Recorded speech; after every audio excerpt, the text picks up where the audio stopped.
Hello बच्चों, my name is मोहक अग्रवाल। बच्चों, आपके लिए एक और नया सेशन लेके आया हूं मैं थ्योरी ऑफ डाइल्यूट सॉल्यूशन का। ये इस चैप्टर का बेटा लास्ट टॉपिक है और बहुत आसान टॉपिक है।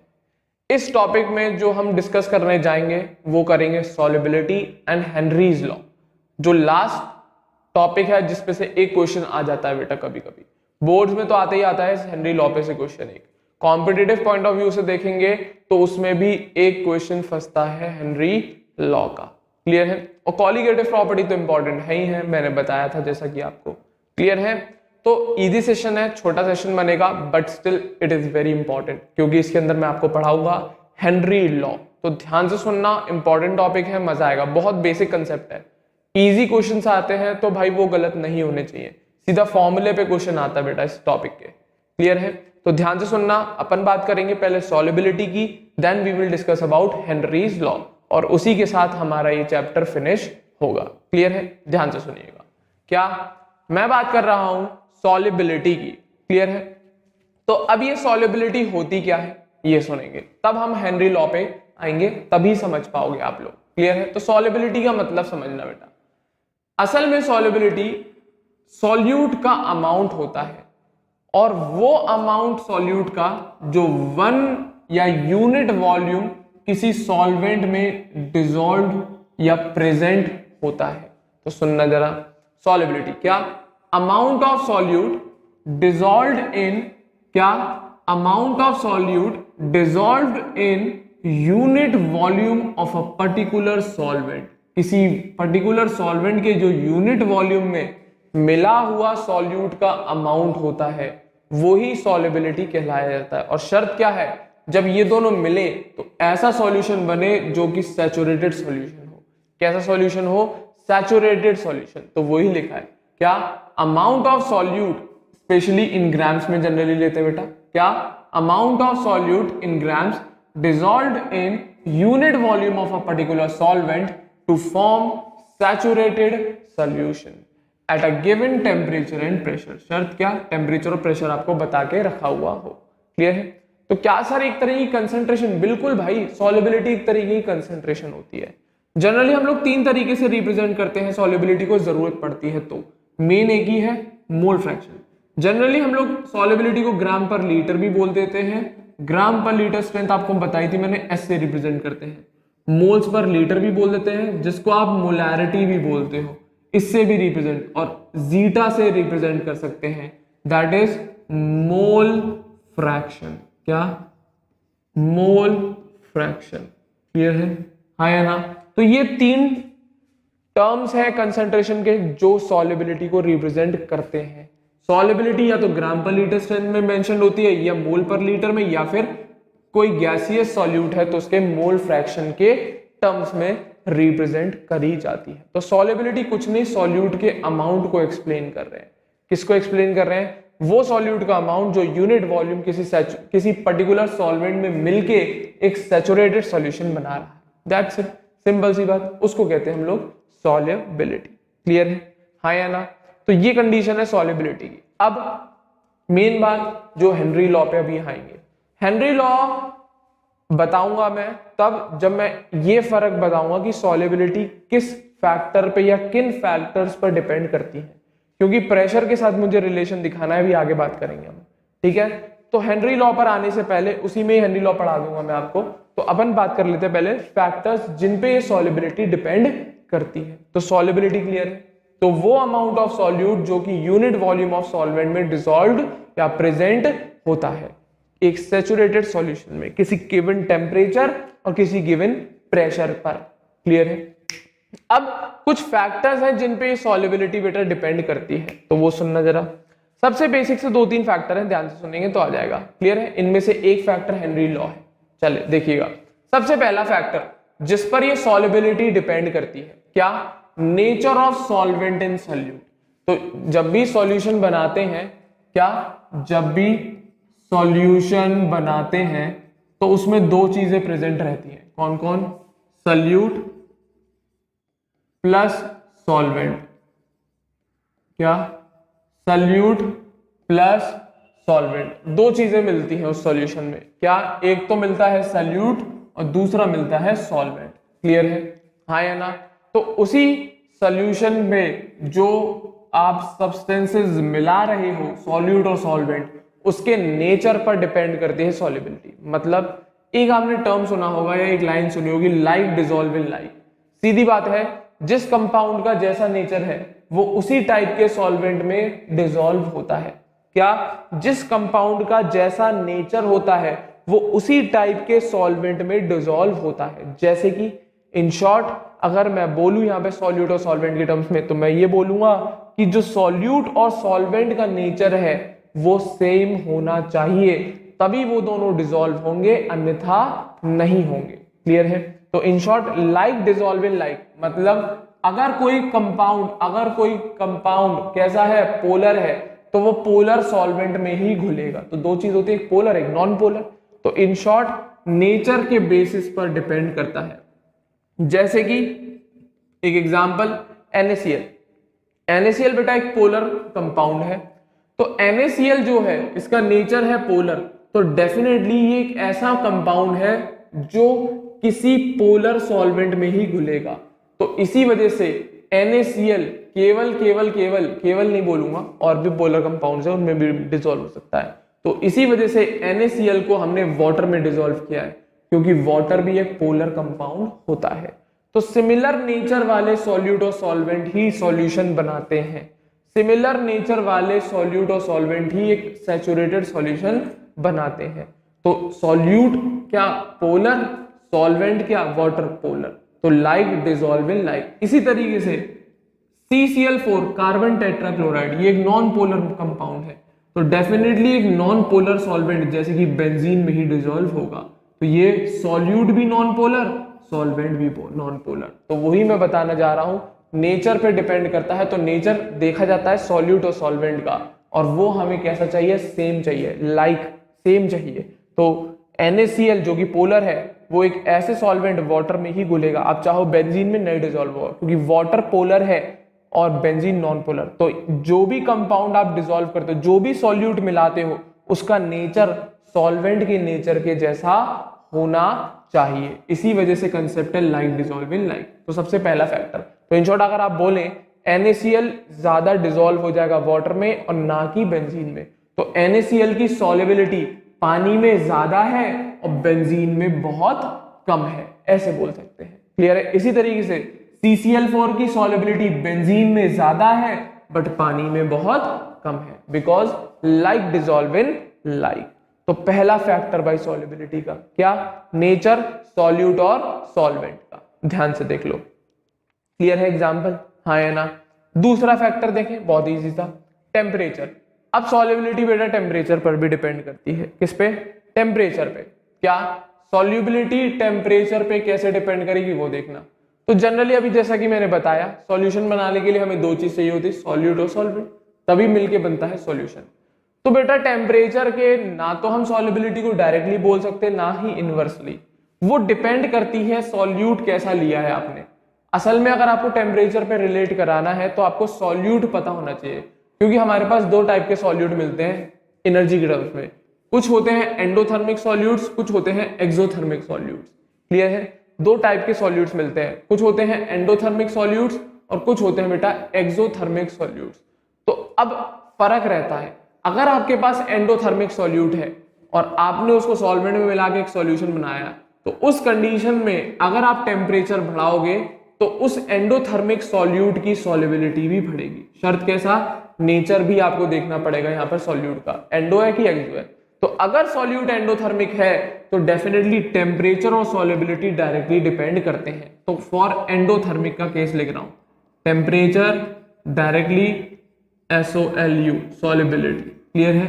शर्त क्या है? सॉल्यूट एंडोथर्मिक है। दूसरा, अगर सॉल्यूट एक्सोथर्मिक होता तो उस कंडीशन में ऑपोजिट चलता है, टेम्परेचर बढ़ाएंगे तो सॉल्युबिलिटी घटेगी।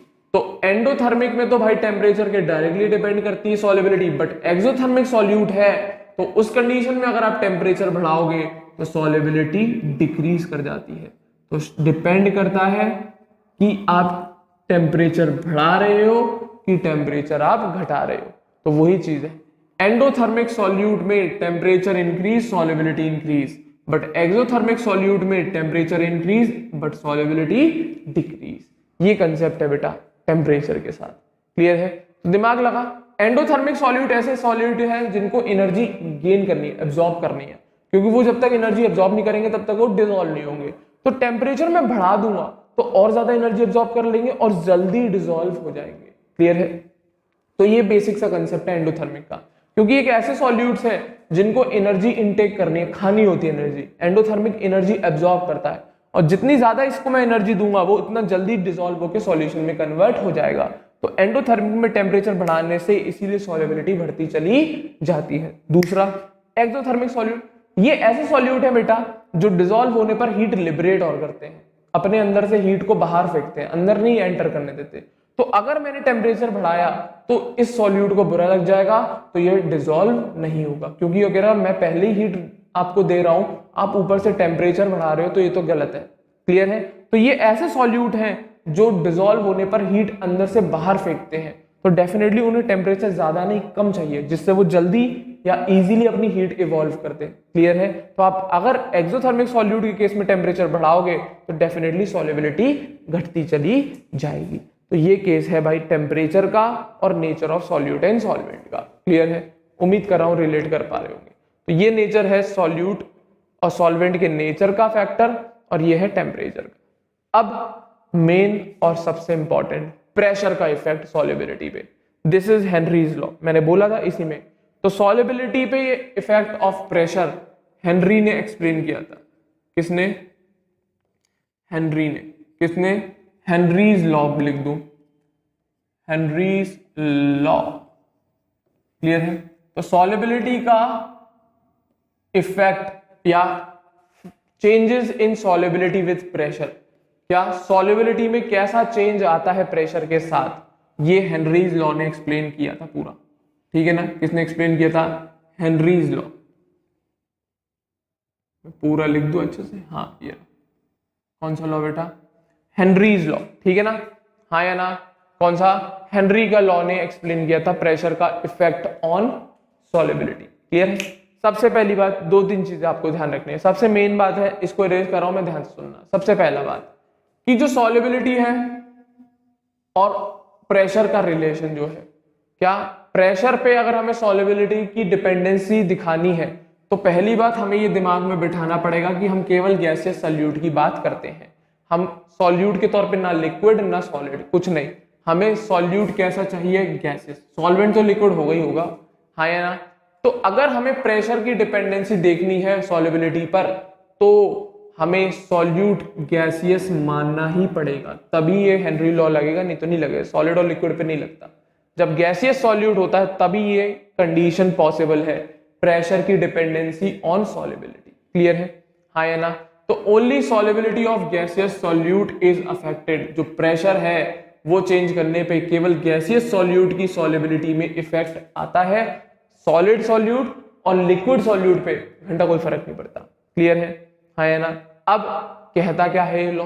अब हेनरी ने क्या बताया इस लॉ में, तो सुनना जरा। हेनरी ने बोला कि किसी गैस की सॉल्युबिलिटी किसी लिक्विड में हमेशा डिपेंड करती है उसके पार्शियल प्रेशर पर। तो वही लिखा है इंग्लिश में, ध्यान से सुनना। क्या? Solubility of a gas in a liquid is directly proportional to the partial pressure of that gas above the liquid surface. Simple सी बात। क्या? किसी गैस की सॉल्युबिलिटी उस गैस के पार्शियल प्रेशर पर डिपेंड करती है जो वो लिक्विड सरफेस पर अप्लाई कर रहा होगा। और कैसे डिपेंड करती है? डायरेक्टली डिपेंड करती है, डायरेक्टली प्रोपोर्शनल होती है। तो इन शॉर्ट, जितना ज्यादा पार्शियल प्रेशर होगा उस गैस का किसी लिक्विड सरफेस पर, उतना ही ज्यादा वो गैस उस लिक्विड में डिसॉल्व हो जाएगी। क्या? जितना ज्यादा उस गैस का पार्शियल प्रेशर होगा किसी लिक्विड सरफेस पर, उतना ज्यादा ही गैस डिसॉल्व हो जाएगी। तो मान जरा यहाँ पे ध्यान से सुन, एक लिक्विड है, हाँ या ना? यहाँ पे मान ले कोई गैस है, ठीक है? इसने प्रेशर लगाया P1, मान लेना यार। इसी तरीके से सेम लिक्विड है, सेम गैस है। अब यहाँ पे पार्शियल प्रेशर की वैल्यू बढ़ गई। अब यहाँ पर गैस जो प्रेशर लगा रही है, हाँ या ना? यहाँ पर जो गैस प्रेशर लगा रही है वो है P2, और मैं बोल रहा हूँ P2 is more than P1। क्या बोल रहा हूँ? P2 ज्यादा है P1। तो कौन सी गैस ज्यादा डिसॉल्व होगी?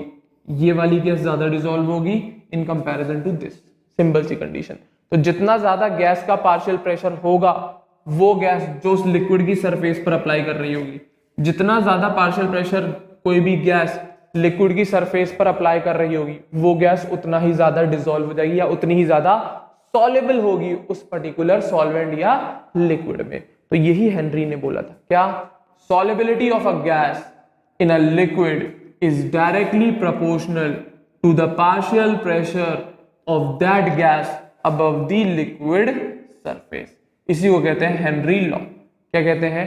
Henry law. इसमें क्या सीधा सीधा solubility of a gas in a liquid directly proportional to partial pressure of the liquid above the partial pressure of the gas above the liquid surface। Clear? हाँ है ना? तो सिंपल इसने गैसियस सॉल्यूट की सॉल्युबिलिटी को compare किया उस gas के पार्शियल प्रेशर से जो वो गैस उस लिक्विड की सरफेस पर अप्लाई कर रही थी। क्लियर है? हाँ या ना? तो अब सॉल्युबिलिटी ज्यादा है तो मतलब वो गैस ज्यादा डिसॉल्व होगी, दैट्स इट, सिंपल सी कंडीशन। क्लियर है?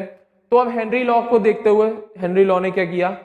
हेनरी लॉ ने बोला जो सॉल्युबिलिटी है वो गैस के मोल फ्रैक्शन पर डिपेंड करती है डायरेक्टली, मतलब जितना ज्यादा गैस डिसॉल्व होगी उतना ज्यादा उस गैस का मोल फ्रैक्शन मिलेगा हमें उस लिक्विड में। क्या? जितना ज्यादा गैस की सॉल्युबिलिटी होगी उतना ज्यादा उस गैस का मोल फ्रैक्शन मिलेगा उस लिक्विड में। क्या? सॉल्युबिलिटी किसी गैस की जितनी ज्यादा होगी उतना ज्यादा हमें मोल फ्रैक्शन मिलेगा उस गैस का उस लिक्विड के अंदर। तो मोल fraction of gas in liquid है, ठीक है ना? इन रह गया, आप लिख लीजिएगा। तो solubility directly proportional to mole fraction of a gas in liquid. जो वो गैस डिसॉल्व हो गई होगी तो वो मोल फ्रैक्शन उस गैस का जो लिक्विड में प्रेजेंट होगा वो, और सॉल्युबिलिटी डायरेक्टली। तो इन शॉर्ट जितनी ज्यादा गैस डिसॉल्व होगी उतना ज्यादा उस गैस का जो डिसॉल्व फॉर्म है लिक्विड में बढ़ता चला जाएगा, तो मोल फ्रैक्शन बढ़ेगा। तो इन शॉर्ट हेनरी ने डायरेक्ट सॉल्युबिलिटी को मोल फ्रैक्शन से कंपेयर कर दिया। तो इन शॉर्ट अगर मैं पार्शियल प्रेशर बढ़ाऊंगा तो मोल फ्रैक्शन ऑफ गैस जो लिक्विड में है वो बढ़ता चला जाएगा। तो इन शॉर्ट इसी को देखते हुए एक रिलेशन बन गया, partial pressure of a gas, क्या? P gas, partial pressure of a gas जो लिक्विड सरफेस पे वो गैस अप्लाई कर रही है पार्शियल प्रेशर, वो उस गैस के मोल फ्रैक्शन के बराबर हो जाएगा जो गैस उस लिक्विड में डिसॉल्व हो गई होगी। तो इन शॉर्ट जितना ज्यादा पार्शियल प्रेशर होगा उतनी ज्यादा सॉल्युबिलिटी होगी, और जितनी ज्यादा सॉल्युबिलिटी होगी उतना ज्यादा उस गैस का मोल फ्रैक्शन होगा डिसॉल्व फॉर्म में, उतना ज्यादा उस गैस का मोल फ्रैक्शन होगा जो गैस डिसॉल्व हो गई होगी। तो अब प्रोपोर्शनल हटेगा, हाँ या ना? इसको इरेज कर रहा हूं जरा। प्रोपोर्शनल हटेगा तो कांस्टेंट लगेगा। तो पार्शियल प्रेशर गैस का directly proportional to mole fraction of a gas dissolved in a liquid. Proportional हट के कांस्टेंट लगेगा जिसको आप कहते हो हेनरीज कांस्टेंट। क्या कहते हैं बेटा? Henrys constant. तो क्या फॉर्मूला बन गया? Partial pressure of a gas, वो पार्शियल प्रेशर जो वो गैस उस लिक्विड की सरफेस पे अप्लाई कर रही है, बराबर Henry constant into mole fraction of a gas dissolved in liquid. तो ये वो मोल फ्रैक्शन है उस गैस का जो उस लिक्विड में डिसॉल्व हो रखा होगा। क्लियर है? हाँ या ना? और KH यहाँ पर एक कांस्टेंट है जिसको आप हेनरीज कांस्टेंट बोलते हैं। क्लियर है? इसी फॉर्मूले से हम लोग KH की यूनिट निकालते हैं, और KH की जनरली बेटा वो यूनिट होती है जो पार्शियल प्रेशर की यूनिट होती है। क्या क्या? आप ATM बोल दो, किसी में ATM, किसी में बार, किसी में mm of Hg। तो ये सारी वही यूनिट है जो किसी पार्शियल प्रेशर की यूनिट होती है या किसी प्रेशर की यूनिट होती है। तो हेनरी कांस्टेंट और कुछ नहीं, एक प्रेशर टाइप का ही है। क्लियर है? तो सिंपल सी बात दिमाग लगा, जब मोल फ्रैक्शन को मैं 1 मान लूं तो हेनरी कांस्टेंट पार्शियल प्रेशर के बराबर ही तो आ जाएगा, तो इसकी यूनिट डेफिनेटली इस प्रेशर की यूनिट के बराबर ही होगी। क्लियर है? अब बात आती है हेनरी कांस्टेंट को कैलकुलेट कैसे करते हैं। तो ये हेनरी लॉ तो क्लियर है, क्या बोला? उस किसी गैस की सॉल्युबिलिटी किसी लिक्विड में डिपेंड करती है उसके पार्शियल प्रेशर पे जो वो उस लिक्विड पे अप्लाई कर रही होगी। तो जितना ज्यादा पार्शियल प्रेशर उतनी ज्यादा सॉल्युबिलिटी उस गैस की उस लिक्विड में, और जितनी ज्यादा सॉल्युबिलिटी उतना ज्यादा उस गैस का मोल फ्रैक्शन उस लिक्विड के अंदर। That's it. क्लियर है? हाँ या ना? अब बात आती है हेनरी कांस्टेंट को कैलकुलेट करने की। तो कुछ नहीं, पार्शियल प्रेशर है आपके पास, इक्वेशन है पूरी, ये स्ट्रेट लाइन इक्वेशन है, बना दो ग्राफ। तो एक एक्सिस पे तो ले लिया हमने पार्शियल प्रेशर, दूसरी एक्सिस पे ले लिया मोल fraction of gas in liquid. तो जैसे इन दोनों का रिलेशन निकाला तो एक स्ट्रेट लाइन मिल रही थी। कैसा कर्व मिल रहा था? एक स्ट्रेट लाइन, क्योंकि इनकी इक्वेशन एक स्ट्रेट लाइन इक्वेशन है। तो इस कर्व का जो बेटा स्लोप है, इस कर्व का जो बेटा ये स्लोप है थीटा, इसी को कहते हैं हम हेनरी कांस्टेंट। तो स्लोप बराबर tan थीटा, और tan थीटा की value partial pressure upon mole fraction, क्या वैल्यू आ जाएगी? हेनरी कांस्टेंट की वैल्यू आ जाएगी। तो सिंपल है, अगर हेनरी कांस्टेंट कभी निकालना पड़े ग्राफ से तो आप कुछ नहीं, स्लोप निकाल देना उस ग्राफ का, tan थीटा सॉल्व कर देना, आपको हेनरी कांस्टेंट पता लग जाएगा। क्या पता लग जाएगा? हेनरी कांस्टेंट, जो किसके बराबर? Partial pressure upon mole fraction, नीचे ले ऐसे। क्लियर है? हाँ या ना? और एच की KH की यूनिट आपको सारी मैंने मेंशन कर दी है, वही होंगी जो पार्शियल प्रेशर की यूनिट होती है बेटा। क्लियर है? तो ये सिंपल सी कंडीशन है हेनरीज लॉ की, और ये वो फैक्टर है जो डिपेंड करता है या जिस पर सॉल्युबिलिटी डिपेंड करती है। अगर शर्त क्या है? सॉल्यूट कैसा है? गैसियस सॉल्यूट है। सॉल्यूट कैसा है बेटा? गैसियस है। क्लियर है? तो ये बेसिक से 3 फैक्टर थे जिन पे सॉल्युबिलिटी डिपेंड करती है। कौन डिपेंड करती है? सॉल्युबिलिटी। पहला क्या था? Nature of solute in solvent, दूसरा टेम्परेचर, और तीसरा हेनरी लॉ, क्या? प्रेशर पर। शर्त क्या है? सॉल्यूट कैसा होगा? गैसियस। क्लियर है? तो अब हेनरी लॉ को देखते हुए बेटा एक इक्वेशन आ गई, partial pressure of a gas बराबर KH into mole fraction of a gas. तो अब हेनरी लॉ पर बात कर ली हमने। तो अब इस KH की भी डिपेंडेंसी दिखाऊंगा बेटा। इस KH की भी वैल्यू बहुत सारे 2-3 फैक्टर हैं, उन पर डिपेंड करती है। तो अब वो फैक्टर्स दिखा रहा हूं जिन पर हेनरी कांस्टेंट ही डिपेंड करता है। क्या? हेनरी कांस्टेंट डिपेंड करता है जिन फैक्टर्स पर। हेनरी लॉ पढ़ा है तो उसका हेनरी कांस्टेंट है, अब उसकी डिपेंडेंसी दिखा रहा हूं, और उसके बेसिस पे सॉल्युबिलिटी कैसे बदलती है, क्या बोलते हैं हम लोग KH के बेसिस पे। तो सुनना जरा, क्या? Henry constant depends upon the nature of gaseous solute. तो जो आपने गैसियस सॉल्यूट लिया उसके नेचर पे, और जिस सॉल्वेंट में मिलाया उसके भी नेचर पर डिपेंड करता है। तो हेनरी कांस्टेंट गैसियस सॉल्यूट पर डिपेंड करता है। तो मतलब अगर हम अलग अलग गैसेस लेंगे तो डेफिनेटली KH की वैल्यू वेरी करेगी। तो कुछ एक टेबल बना के दी है मैंने, तो उस टेबल के बेसिस पे सुनना। तो टेबल में KH की वैल्यू मेंशन्ड है डिफरेंट गैसेस के लिए जब हम उन्हें पानी में मिला रहे हो 20 डिग्री सेल्सियस पर। कब पानी में मिला रहे हैं डिफरेंट गैसेस को एट 20 डिग्री सेल्सियस।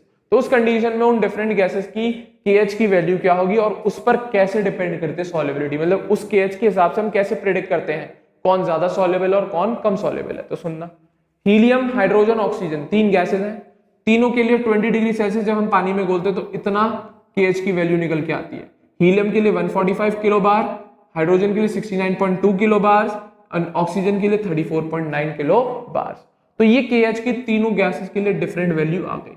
अब बात आती है कि इन तीनों गैसेस में से कौन सी गैसेस ज्यादा सॉल्युबल है और कौन सी बिल्कुल बहुत ही कम सॉल्युबल है। क्लियर है? अब ऑप्शन ये आता है इन तीनों में से कौन सी गैस ज्यादा सॉल्युबल है और कौन सी गैस कम सॉल्युबल है। तो उसको पता लगाने के लिए क्या हमें हेनरी लॉ पे कूदना पड़ेगा। हेनरी लॉ अगर पता है आपको तो आंसर आ जाएगा। तो आपको क्या बोला? Partial pressure of a gas is equal to mole fraction of a gas into KH, ऐसे मान लो। अब इस पे डिपेंड कराना है हमें। क्लियर है? हमने पार्शियल प्रेशर मान लिया इन तीनों गैस का सेम, कितना मान लिया? 1 मान लिया मैंने पार्शियल प्रेशर, मान लो सेम हो गया, 1 मान लिया। तो अब ये जो मोल फ्रैक्शन है वो इस हेनरी कांस्टेंट के इनवर्सली चलेगा। तो KH 1 अपॉन मोल फ्रैक्शन जो गैस का है डिसॉल्व फॉर्म में। और मेरे ख्याल से अगर मैंने मोल फ्रैक्शन पता लगा लिया तो मुझे सॉल्युबिलिटी पता लग जाएगी, क्योंकि अभी लिखा है जो सॉल्युबिलिटी है वो इस मोल fraction of a gas in dissolved state के डायरेक्टली डिपेंड करती है। तो जिसका मोल फ्रैक्शन ज्यादा डेफिनेटली उस गैस की सॉल्युबिलिटी ज्यादा, जिस गैस का मोल फ्रैक्शन कम आ रहा हो KH के अकॉर्डिंग उस गैस की सॉल्युबिलिटी डेफिनेटली कम आ रही होगी। तो दिमाग लगा कैसे लाई कर रहे हैं? इनवर्सली। तो क्योंकि मुझे हेनरी लॉ पता है, mole fraction of a gas in liquid बराबर partial pressure upon KH। Clear है? पार्शियल प्रेशर मान लिया 1, तो जितना ज्यादा ये होगा उतनी ज्यादा सॉल्युबिलिटी। और ये कब ज्यादा होगा? जब ये KH की वैल्यू कम होगी, क्योंकि इनवर्सली चल रहे हैं। तो मुझे पता है सॉल्युबिलिटी ज्यादा कब होती है? जब मोल फ्रैक्शन उस गैस का जो डिसॉल्व है उस लिक्विड में वो ज्यादा होता है। और मोल फ्रैक्शन इस कंडीशन में कब ज्यादा होगा? जब इसके हेनरी कांस्टेंट की वैल्यू बहुत लो आएगी। तो डेफिनेटली मुझे दिख रहा होगा, आपको भी दिख रहा होगा कि इन तीनों में सबसे लो वैल्यू इसकी है। तो इन शॉर्ट ये जो गैस है ये पानी में हाईली सॉल्युबल होगी, और जिसका हेनरी कांस्टेंट सबसे ज्यादा है उस गैस के लिए मोल फ्रैक्शन सबसे कम आएगा। डेफिनेटली वो गैस इनसॉल्युबल होगी या लीस्ट सॉल्युबल होगी। मैंने इनसॉल्युबल लिख दिया है। क्लियर है? तो ये KH के बेसिस पे ऐसे पता लगाते हैं सॉल्युबिलिटी का। और KH कैसे डिपेंड करता है? नेचर ऑफ सॉल्यूट पे। मेरे ख्याल से दिख रहा होगा आपको। क्लियर है? तो इसी बेसिस पे हमने बताया कि अगर KH की वैल्यू बढ़ेगी तो मोल फ्रैक्शन ऑफ अ गैस घटेगा जो डिसॉल्व होगा उस लिक्विड में। तो हमेशा इनवर्सली चलता है। तो KH की अगर वैल्यू बढ़ती है तो मोल fraction of a gas in liquid घटता है, तो डेफिनेटली सॉल्युबिलिटी भी घटती है। तो इसी कंसेप्ट के बेसिस पे कुछ गैसेस की सॉल्युबिलिटी पानी में हमने मेंशन कर रखी है। इस ऑर्डर को आप याद कर लीजिएगा। कुछ गैसेस की सॉल्युबिलिटी वाटर में हमने यहाँ पर मेंशन कर रखी है। कौन कौन सी? Helium, hydrogen, nitrogen, carbon monoxide, O2, CO2 and ammonia. तो दिख रहा होगा सॉल्युबिलिटी बढ़ रही है, अमोनिया की सबसे ज्यादा, उससे कम CO2, फिर O2, फिर CO, फिर N2, फिर H2O, फिर हीलियम। तो हीलियम और हाइड्रोजन के लिए बहुत कम सॉल्युबिलिटी है, मतलब KH की वैल्यू सबसे कम इसकी है और सबसे बड़ा KH हीलियम के लिए है। तो इस ऑर्डर के अकॉर्डिंग ये सॉल्युबिलिटी का ऑर्डर है। आपको अगर KH का ऑर्डर पूछे तो बिल्कुल रिवर्स कर देना, क्योंकि इनवर्सली है। तो KH की वैल्यू हीलियम के लिए सबसे ज्यादा है, इसीलिए उसकी सॉल्युबिलिटी सबसे कम है। That's it. तो ये कंडीशन है भाई, हाँ या ना? तो उम्मीद कर रहा हूं समझ पा रहे होंगे। क्लियर है? तो KH डिफरेंट सॉल्यूट के लिए डिफरेंट आता है, मतलब उनके नेचर पर डिपेंड करता है। क्लियर है? दूसरा फैक्टर जिस पे KH डिपेंड करता है दैट इज टेम्परेचर। कौन है बेटा? टेम्परेचर पर।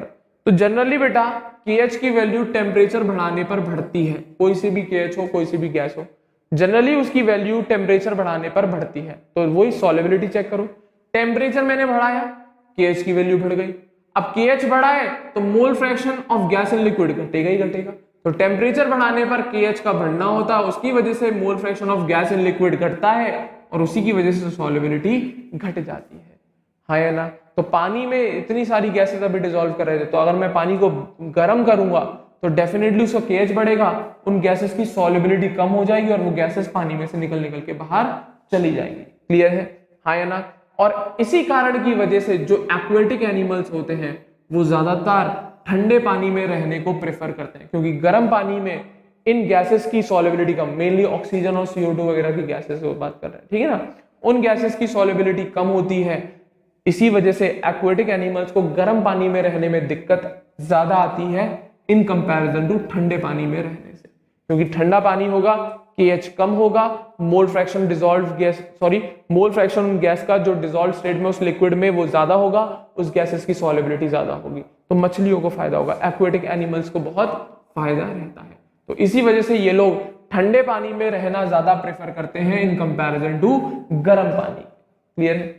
तो ये बात थी भाई सॉल्युबिलिटी की और हेनरी लॉ की।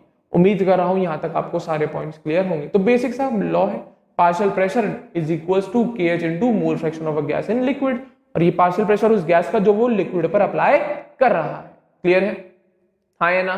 तो सॉल्युबिलिटी उम्मीद कर रहा हूं क्लियर होगी, उसके फैक्टर्स क्लियर होंगे, और थर्ड फैक्टर जो प्रेशर जो गैसेस सॉल्यूट पे अप्लाई होता है वो तो सबसे इंपॉर्टेंट है, हेनरी लॉ। इसी पे से क्वेश्चन आता है, इस वाले इक्वेशन पे से क्वेश्चन आता है। क्लियर है? तो कुछ क्वेश्चंस देखें तो समझ जाएंगे आप लोग, तो ध्यान से देखना। तो अब कुछ हेनरी लॉ से रिलेटेड क्वेश्चंस देखते हैं अपन, ठीक है ना, और क्लियर हो जाएगा टॉपिक। देखो सबसे पहला क्वेश्चन दिखा रहा हूं आपको, क्या बता रखा है क्वेश्चन में, बहुत बढ़िया चीज। क्वेश्चन में बोला है जो हेनरी कांस्टेंट है CO2 के लिए उसकी वैल्यू इतने पास्कल है। क्या क्वेश्चन में KH की वैल्यू आपको दे दिया है, क्या 1.67 इंटू 10 की power 8 pascal for CO2 gas. Question में वो पूछ रहा है मास बताओ CO2 का जो डिसॉल्व है 500 ml सोडा में, कितने ml? 500 ml soda at 2.5 atm CO2 pressure, जिसमें CO2 का इतना प्रेशर है और टेम्परेचर इतना है।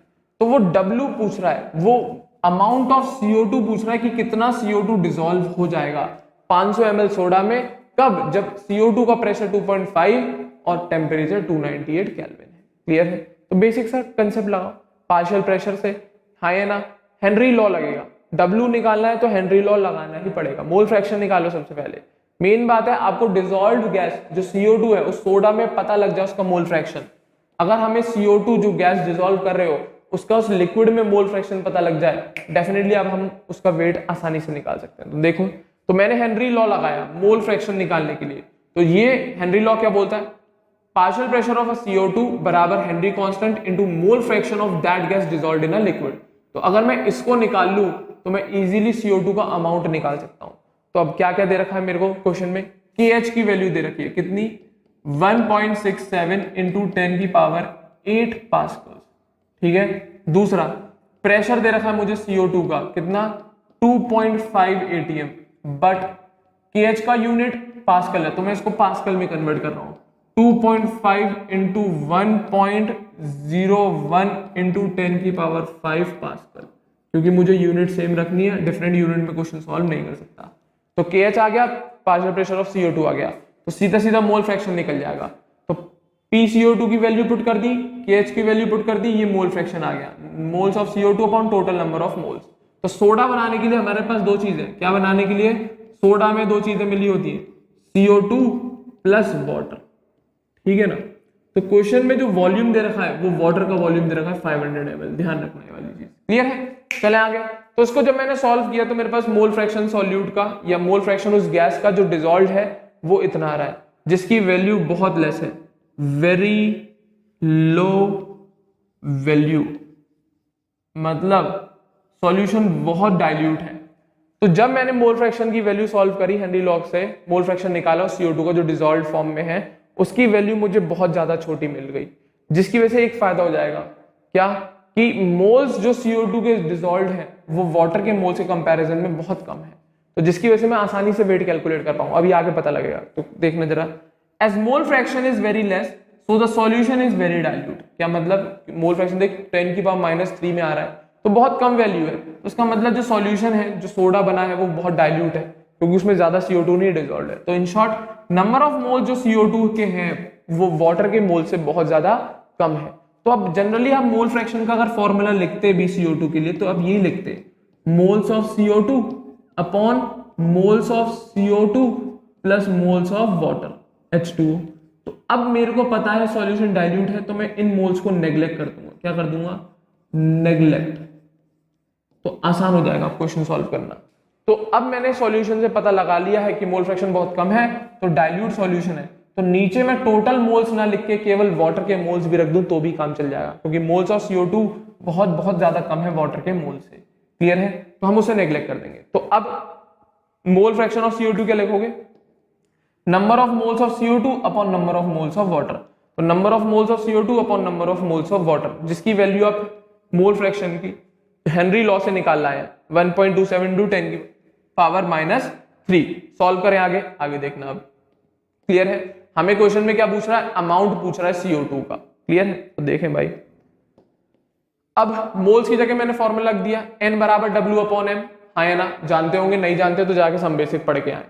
तो मोल्स का फॉर्मूला W/M होता है बेटा, given weight upon molar weight. तो ऊपर तो CO2 के मोल्स रख दिए, नीचे H2O के, जिसकी वैल्यू ये रही मोल फ्रैक्शन की, क्लियर है। अब मोलर मास CO2 का आपको पता ही होना चाहिए, किसका, CO2 का कितना होता है 44। मोलर मास H2O का भी आपको पता ही होना चाहिए, कितना होता है 18।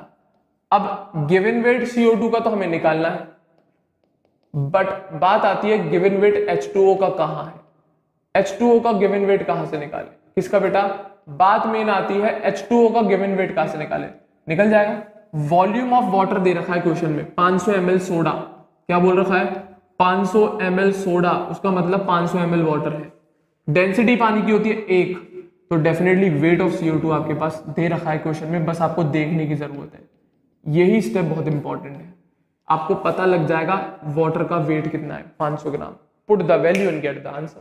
तो मोलर मास है CO2 का, वाटर का मोलर मास है, गिवन वेट वाटर का है, CO2 का वेट निकालना है, और मोल फ्रैक्शन की वैल्यू आपको दे रखी है, ये रही। तो सॉल्व करेंगे तो W ऑफ CO2, जो अमाउंट रिक्वायर्ड होगा CO2 का सोडा बनाने के लिए, वो मात्र इतने ग्राम होगा, क्लियर है। वो कितने ग्राम है 1.6। तो आप ये कह सकते हैं मात्र 1.6 ग्राम CO2 डिसॉल्व हुई है उस सोडा के अंदर।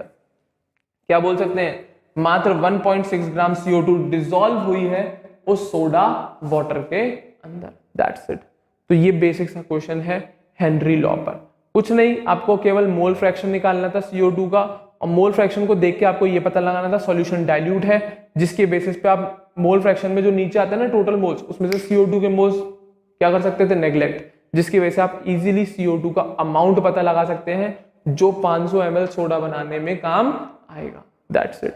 बेसिक सा क्वेश्चन है, इंपॉर्टेंट है, मार्क कर लीजिएगा। दूसरा क्वेश्चन सुनो इसी तरीके का, ये बहुत प्यारा क्वेश्चन है, एक और बहुत अच्छा क्वेश्चन है, ध्यान से सुनना। क्या बोला है क्वेश्चन में, देखिएगा वापस से, KH फॉर नाइट्रोजन इज 1 × 10 की पावर 5 ATM। तो KH हेनरी कांस्टेंट नाइट्रोजन के लिए बता दिया, टेम्परेचर 298 केल्विन बोल के चला है। अब आगे क्या कह रहा है, ध्यान से सुनना। इसने बोला है mole fraction of nitrogen in air is 0.8। जो नाइट्रोजन का मोल फ्रैक्शन है हवा में वो 0.8 है। कितना है बेटा 0.8 है। वो पूछना चाह रहा है आपसे number of moles of nitrogen हवा में जितने हैं वो तो नहीं पूछ रहा, उसने क्या बोला मोल फ्रैक्शन नाइट्रोजन का एयर में दे दिया। अब वो क्वेश्चन में बोल रहा है क्या the number of moles of nitrogen from air that dissolved in 10 ml of water at 298 kelvin and 5 atm pressure are. तो ये अब नाइट्रोजन के वो नंबर ऑफ मोल्स पूछना चाह रहा है जो 10 मोल वाटर में डिसॉल्व हो गए होंगे। कब? जब टेम्परेचर इतना है और एयर का प्रेशर इतना है 5 atm प्रेशर पर। क्लियर है? तो एयर का प्रेशर दे रखा है 5 atm यहां पर। क्लियर है? तो अब आपको क्या पता लगाना है मोल्स ऑफ नाइट्रोजन जो डिसॉल्व हो गए होंगे 10 मोल पानी में। क्लियर है? तो सिंपल सा क्वेश्चन है, हेनरी लॉ लगेगा। क्या मोल फ्रैक्शन निकाल लो, आराम से मोल्स पता लग जाएंगे कि कितना मोल फ्रैक्शन नाइट्रोजन का मिला है उस पानी में 10 मोल। क्लियर है? देखिएगा सबसे पहले आपको ये पता लगे कि पार्शियल प्रेशर कितना है नाइट्रोजन का, तब तो बात आगे बढ़े। क्योंकि क्वेश्चन में जो ये प्रेशर मेंशन्ड है it is not the partial pressure, ये टोटल प्रेशर है। क्या है ये? टोटल प्रेशर है। मैं मेंशन भी कर देता हूं, ये है पी टोटल कितना 5 जो कि एयर का है। किसका है बेटा? एयर का पार्शियल प्रेशर, एयर का टोटल प्रेशर है। बट आपको क्वेश्चन में चाहिए पार्शियल प्रेशर, क्योंकि आपको पता है हेनरी लॉ लगना है। क्या? पार्शियल प्रेशर ऑफ नाइट्रोजन बराबर Henry constant into mole fraction of nitrogen in liquid. Mole fraction पता लग गया, मोल्स तो हल घटा कर जाएगा। क्लियर है? तो उससे पहले आपको पार्शियल प्रेशर निकालना पड़ेगा और उसके लिए आपने Dalton's law of partial pressure पढ़ा ही होगा। क्लियर है? क्या बोलता है डेल्टन? किसी भी गैस का जो पार्शियल प्रेशर होता है वो उस गैस के mole fraction into total pressure का प्रोडक्ट के बराबर निकल के आता है। तो हमें पार्शियल प्रेशर नाइट्रोजन का चाहिए, तो पी टोटल क्वेश्चन में मेंशन्ड है 5 और मोल फ्रैक्शन भी क्वेश्चन में मेंशन्ड है। नाइट्रोजन का एयर में जो मोल फ्रैक्शन है वो भी मेंशन्ड है। तो दोनों चीजें सोने पे सुहागा, आंसर आ गया। पार्शियल प्रेशर ऑफ नाइट्रोजन बराबर total pressure of air into mole fraction of nitrogen in air. तो सॉल्व करेंगे तो आपका पार्शियल प्रेशर नाइट्रोजन का कितना आ गया 4 atm आ गया। आंसर अभी नहीं आया, अभी पहले आपने केवल पार्शियल प्रेशर निकाला है। और हाँ, ये मोल फ्रैक्शन में चिपका देना है यहाँ पर, ये मोल फ्रैक्शन नाइट्रोजन का हवा में है, उस डिसॉल्व्ड लिक्विड में नहीं है। ठीक है ना? तो ये आपका पहले आ गया क्वेश्चन में पार्शियल प्रेशर उस नाइट्रोजन का, क्योंकि हेनरी लॉ में पार्शियल प्रेशर रखा जाता है ना कि टोटल प्रेशर। तो अब इसकी वैल्यू आ गई atm। ठीक है? तो पार्शियल प्रेशर की जगह मैंने 4 रख दिया। KH की वैल्यू क्वेश्चन में मेंशन है वो भी atm में 1 × 10⁵ वो भी रख दिया मैंने। अब इन दोनों को सॉल्व करके मैं मोल फ्रैक्शन निकाल लूंगा, बिल्कुल निकाल लूंगा। इसका? उस नाइट्रोजन का जो उस लिक्विड में घुली हुई होगी। तो मोल फ्रैक्शन जब मैंने सॉल्व किया तो मेरे पास मोल फ्रैक्शन नाइट्रोजन का रहा 4 × 10⁻⁵ जो कि बहुत ज्यादा ही लो वैल्यू है, जो कि बहुत ज्यादा वेरी लो वैल्यू, जिसकी बहुत ज्यादा ही कम मैग्नीट्यूड आ रहा है। तो एक बात समझ गए होंगे आप कि सॉल्यूशन कैसा होगा, वेरी डाइल्यूट। तो मोल फ्रैक्शन सॉल्यूट का बहुत कम आ रहा है, डेफिनेटली सॉल्यूशन बहुत ज्यादा ही डाइल्यूट होगा। तो वही लिखा है as mole fraction is very less so the solution is very dilute. मतलब समझ गए होंगे कि जब आप मोल फ्रैक्शन नाइट्रोजन का लिखोगे तो उसमें क्या लिखते? Moles of nitrogen upon moles of nitrogen plus moles of water. हाँ या ना? तो अब सॉल्यूशन कैसा है? डाइल्यूट है। तो मतलब नाइट्रोजन के मोल्स वाटर के मोल्स से बहुत ज्यादा कम हो गए, तो नीचे से हम लोग नाइट्रोजन के मोल्स को क्या कर देंगे? नेग्लेक्ट कर देंगे। क्या कर देंगे बेटा? नेग्लेक्ट कर देंगे। तो अब हम जो मोल फ्रैक्शन लिखेंगे नाइट्रोजन का वो लिखेंगे moles of nitrogen upon moles of water. अब हमें नीचे वाले नाइट्रोजन के मोल्स की जरूरत नहीं पड़ेगी, क्योंकि क्वेश्चन में आपको पता लग गया जब मोल फ्रैक्शन निकाला कि वो सॉल्यूशन बहुत ज्यादा डाइल्यूट है। तो अब मैं मोल फ्रैक्शन पहले तो रख दिया है, बट मैंने उसे बाद में चेंज कर दिया। देख ले, बाद में मैंने इस N2 को क्या कर दिया? नेग्लेक्ट कर दिया। क्या कर दिया है? नेग्लेक्ट। क्लियर है? हाँ या ना? तो अब मोल फ्रैक्शन की वैल्यू अब ये रही, चिपका दे, ये बराबर ही। तो mole of nitrogen upon moles of water बराबर 4 × 10⁻⁵ अब क्वेश्चन में आपको वाटर के मोल्स दे रखे सीधे सीधे और N2 के मोल्स पूछ रहा है। तो आगे देखें, तो अब क्वेश्चन में आपको वाटर के मोल्स बता रखे हैं, 10 मोल वाटर में डिसॉल्व करना है। तो मोल्स ऑफ वाटर चिपका दे, यहाँ पे 10 मोल्स ऑफ वाटर चिपका दे 10। क्लियर है? और इसकी वैल्यू 4 × 10⁻⁵ तो मेरे ख्याल से मोल्स ऑफ नाइट्रोजन आपको पता लग जाएंगे जो उस लिक्विड में डिसॉल्व होंगे। तो number of moles of nitrogen कितने आ रहे हैं? इतने मोल्स। क्लियर है? जो नाइट्रोजन के 10 मोल वाटर में डिसॉल्व्ड फॉर्म में मिलेंगे। ये वो मोल्स हैं नाइट्रोजन के जो उस 10 मोल पानी में डिसॉल्व मिलेंगे। ये वो मोल्स हैं नाइट्रोजन के जो उस 10 मोल वाटर में, किसमें, इस 10 मोल वाटर में आपको डिसॉल्व फॉर्म में मिलेंगे। दैट्स इट, सिंपल सा क्वेश्चन है, थोड़ा सा दिमाग लगाना था, ध्यान से पढ़ना है, डेफिनेटली इस टाइप के क्वेश्चंस कर पाएंगे। तो ये बेसिक से 2 क्वेश्चन थे हेनरी लॉ के ऊपर, अगर समझ में आ गए तो आपका एक भी क्वेश्चन नहीं रुकेगा हेनरी लॉ का, सारे सॉल्व होंगे, मेरी गारंटी है। क्लियर है, हाँ या ना? तो उम्मीद कर रहा हूं सारी चीजें आपको समझ जरूर आई होंगी। क्लियर है? तो ये बच्चों आपका कंप्लीट होता है इस चैप्टर का last session, that is solubility and Henry law. इसी टॉपिक के साथ ये चैप्टर का होता है बेटा दी, क्या होता है बेटा, खत्म होता है ये पूरे चैप्टर। ठीक है ना? तो अब उम्मीद कर रहा हूं आप लोगों ने इस चैप्टर के नोट्स भी कंप्लीट कर लिए होंगे इस सेशन तक आते आते, और उन्हें याद भी कर लिया होगा। तो जल्दी से आप क्वेश्चंस अटेम्प्ट करना शुरू कर दीजिए इन चैप्टर के, उम्मीद कर रहा हूं डेफिनेटली अच्छा रिजल्ट आएगा। क्लियर है?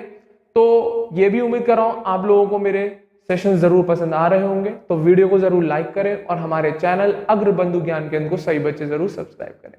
तो अगले सेशन में एक नए चैप्टर के साथ मिलता हूं बच्चों। Thank you very much.